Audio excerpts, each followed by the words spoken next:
Creating a JWT token manually can be a daunting task filled with complex coding. But what if I told you there's a way to build and sign JWTs without writing a single line of code? Today, we'll explore how to do just that using simple online tools. Understanding JWTs is crucial for anyone dealing with authentication and authorization in web applications. By the end of this video, you'll know how to create and sign JWTs effortless.s.l.y. First, let's visit JWT.io, a popular tool for generating and verifying JWTs.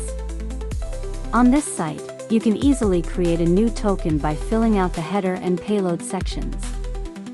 For the header, we typically set the algorithm to HS256 and the type to JWT. This setup ensures our token uses the MAC SHA-256 hashing algorithm for signing. Next, we populate the payload section with claims such as user ID, username, and expiration time. These claims define the information contained within the token and the conditions under which it's valid. For example, setting an expiration time helps prevent tokens from being used indefinitely. Finally, we sign the token using a secret key. This key is crucial because it verifies the authenticity of the token. Without the correct key, any attempt to verify the token will fail.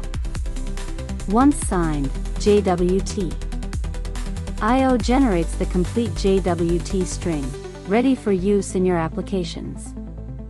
In summary, we learned how to use JWT.io to create a JWT token. We discussed setting up the header, populating the payload with necessary claims, and signing the token with a secret key. Remember, keeping your secret key secure is essential for maintaining the integrity of your tokens. If you found this helpful, hit that subscribe button and the notification bell. Drop your questions in the comments, I read every one. See you in the next video.